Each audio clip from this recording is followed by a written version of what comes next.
In the course of the week, Adamawa State Governor Ahmadu Fintiri officially received in the APC, just as the party concluded World Congress across the country.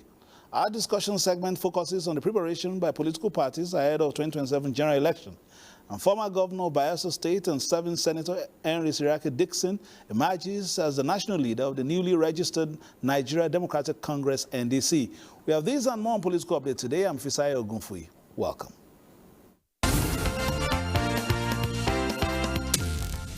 The National Working Committee of the Governing All Progressives Congress APC has received the governor of Adamawa State, Ahmadu Fintiri, who recently defected from the opposition People's Democratic Party, PDP, to the All Progressives Congress APC.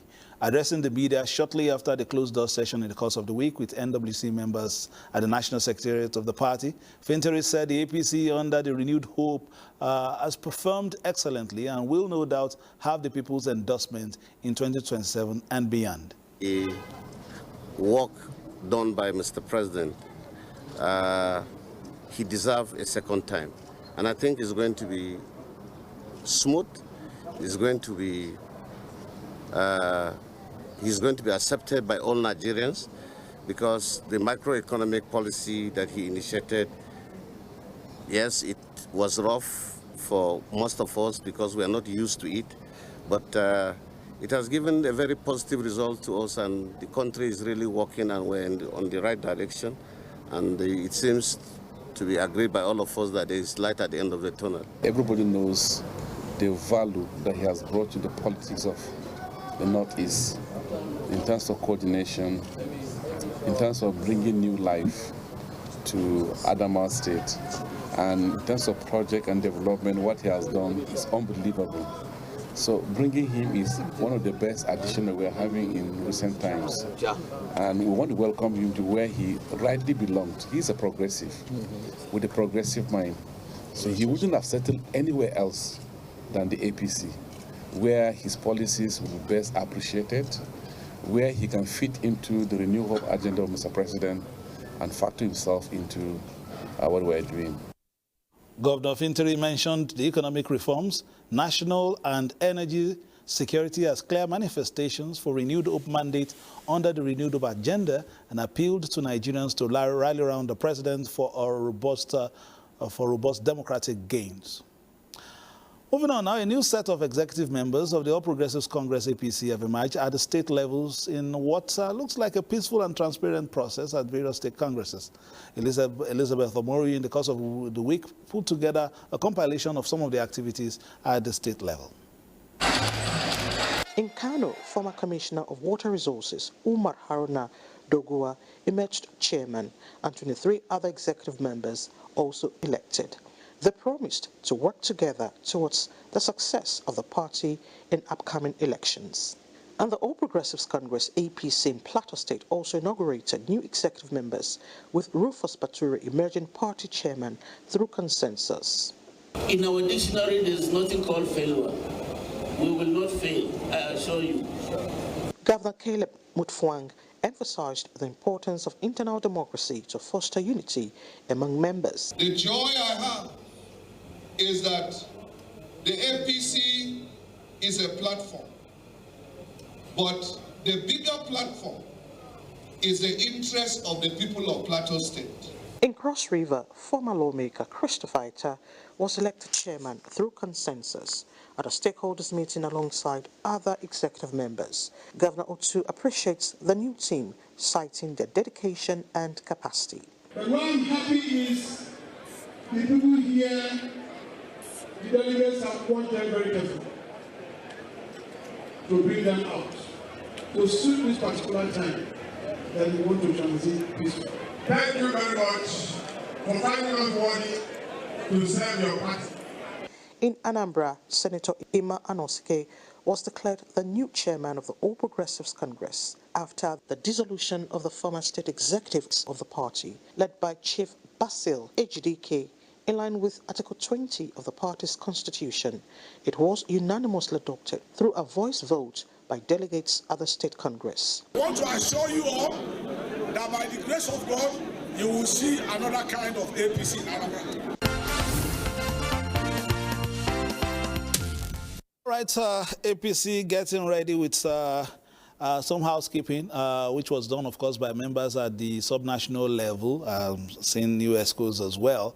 To discuss that, we have the Deputy National Secretary right here in the studio. We're talking about Professor Abdul Karim Abubakar Kana, Senior Advocate of Nigeria.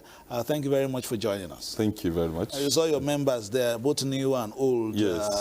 Not so, some are familiar, but some are not so. But right now, it seems as if your party is gearing up for the 2027 elections, in spite of the shrunken date now by INEC.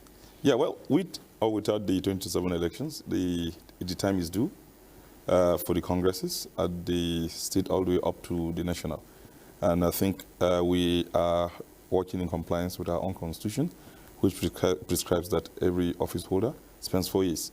And all those congresses that have taken place are with respect to party organs and levels of the party where the officials have spent the constitutional 4 years. So the Congress, it was due for the Congress, with or without 2027 years. What we have been seeing in the past few months is as if the APC has now become the most glamorous party, football club in the transfer window, as football fans would say, because so many entrants into the party, especially state governors, seem to have found your party so attractive in this new milieu. But as we move towards the elections, you've seen how your party has been taking in new entrants. But based on the constitution of your party, the governors are the leaders in those states. Yeah. For governors who are just coming in, barely a few weeks into the party, would not upend what has been in the party before, especially those who have worked assiduously for the success of the party, especially in the 2023 general elections, where most of them worked against some of these governors to make sure that APC remain relevant in those states? Thank you. First of all, I will say that the success of the party should be accredited to the leader of the party,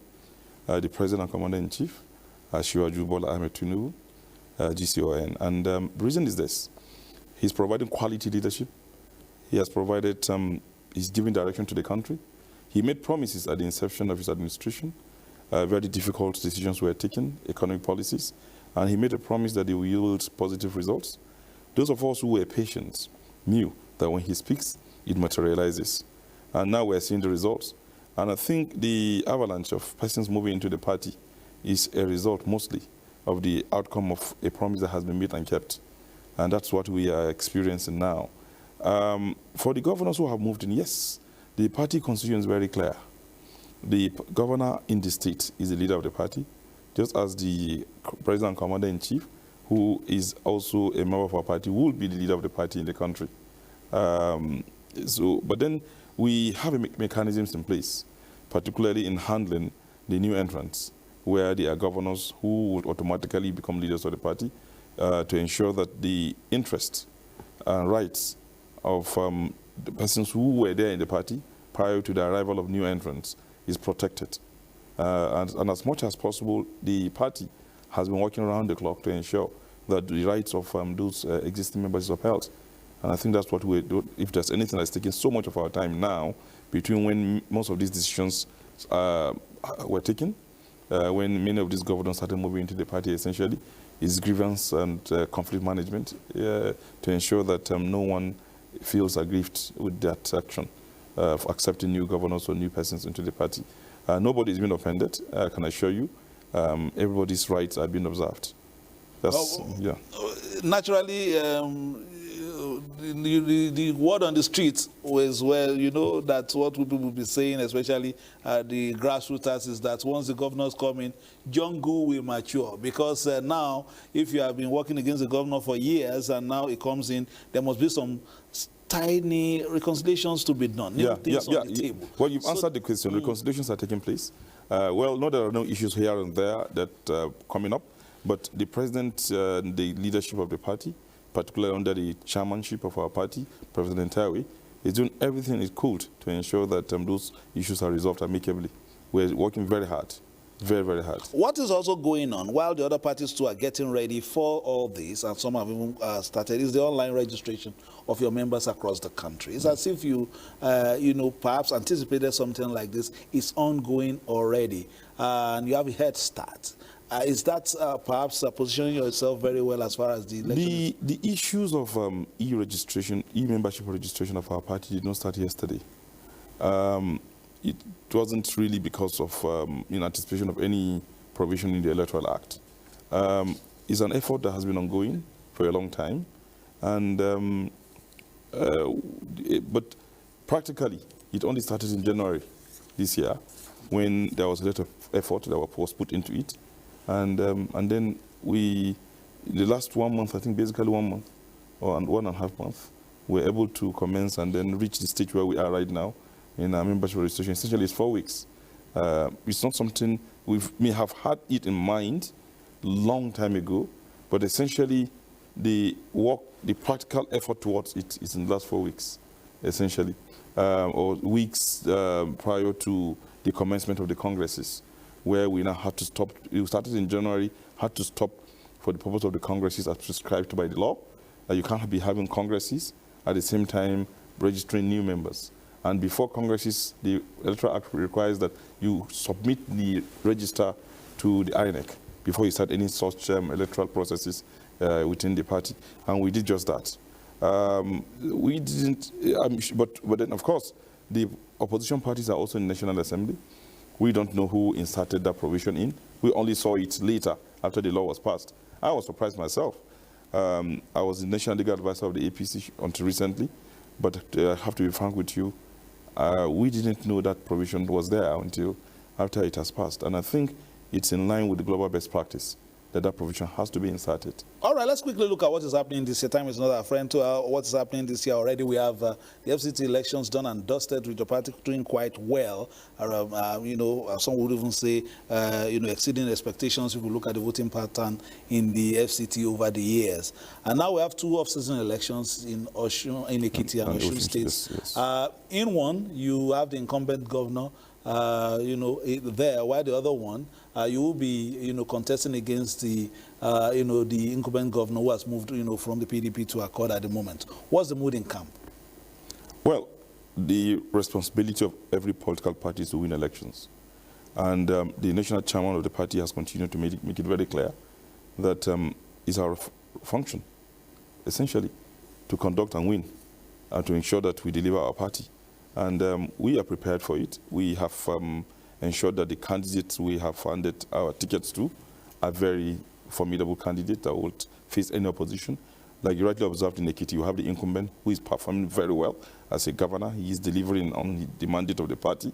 On the other hand, in Osun, we've ensured that Chief Muniru Din, our candidate for Osun, is also someone who has a solid track record, someone who, by his pedigree, matches or even better by far the incumbent governor of Osun State. And the party is very much on ground. We have the structures always. Don't forget also that Osun has always been an APC state until last elections, when due to 1 or 2 errors that were made, unfortunately, the power slipped into the hands of the PDP. It was also a PDP state at the time, too. Everywhere was also PDP at some point in time. Let's move on from there very quickly and take up some developments before we come and close shop. Our former governor of Bayelsa State and serving Senator Seriake Dickson has emerged as a national leader of the newly registered Nigeria Democratic Congress, NDC, following his resignation from the opposition People's Democratic Party. This was at the maiden meeting of the party in Abuja. I hereby present to you your membership card. National Chairman of the National Democratic Congress, Senator Moses Cleopas, presenting Senator Seriake Dickson as the national leader of the party with membership card number 001. As member of the PDP since 2005, Dickson blamed PDP governors, among other factors, for the party's misfortune. He described PDP's collapse as a national tragedy, as the party is not only sick, but in the intensive care unit. In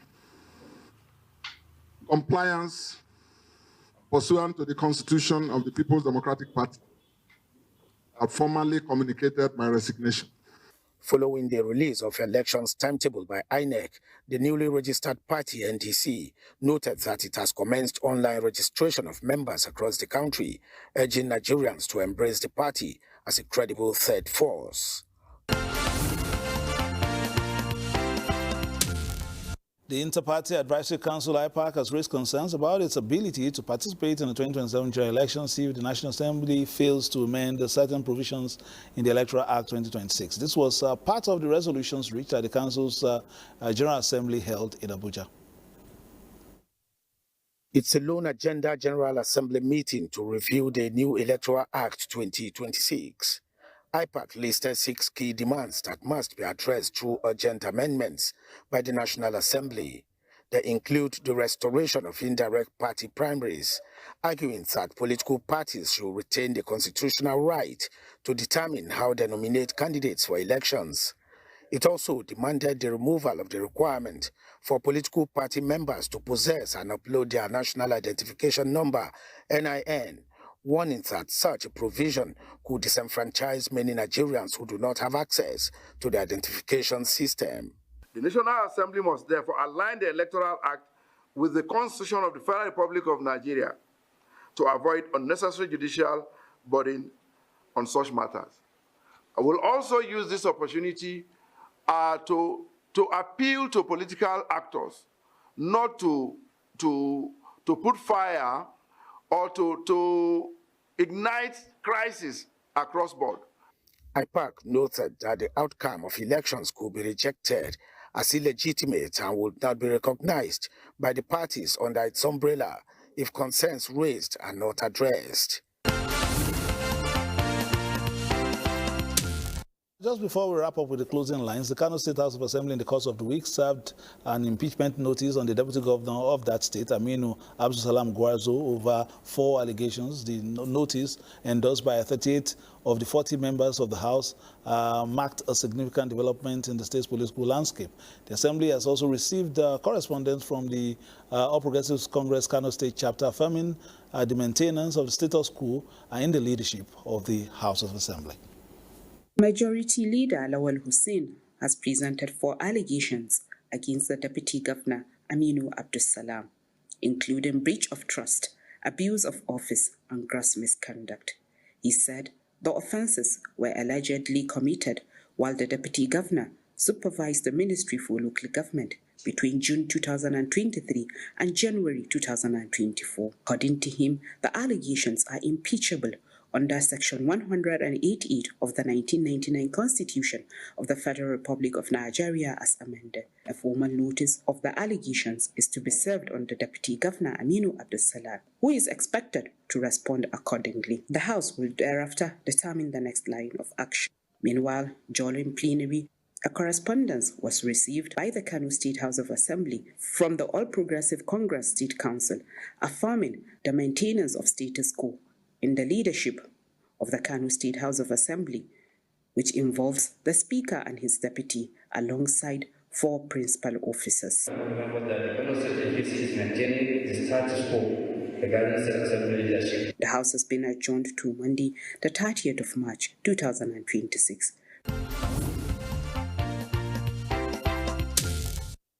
Correspondents in Kano would be monitoring the Kano State Assembly to see, of course, what the responses will be like from the Deputy Governor as well, and see how things are taken from there. Before we go, we still have the Deputy National Secretary of the All Progressives Congress, very popular these days, especially people defecting every day. It seems as if the register will be bulging now with new entrants. It is bulging. It is expanding. And from your opinion, let's just look at it, because you were the chief legal advisor, you've been in political space. It's really encouraging. No, perhaps, contrasting ideologies, some people challenging you to say this is the way to go and all that, especially as the governors are just moving in droves. It's not as if they have not seen this party all this while, especially when some people were incubating this idea. All of a sudden, everybody is jumping to the APC. You are not suspicious of some of those moves? Are you asking us to turn them back? That would be on the purview of the... Well, I don't think it's the function of ours as a party to turn anyone back. As the president has continued to see, we have a life jacket, And if any other party is sinking and it has members who are looking for to be saved, we are ready to save them. And I think essentially that's what we've been doing to those other political parties.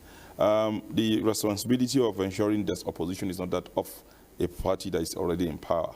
Ours is to ensure as much as possible that we win. And I think our constitution, if you read it very carefully, or if you even read the meaning and definition of political parties in any dictionary anywhere, is to win elections. And ours is to win and to ensure that as many Nigerians as possible join our party.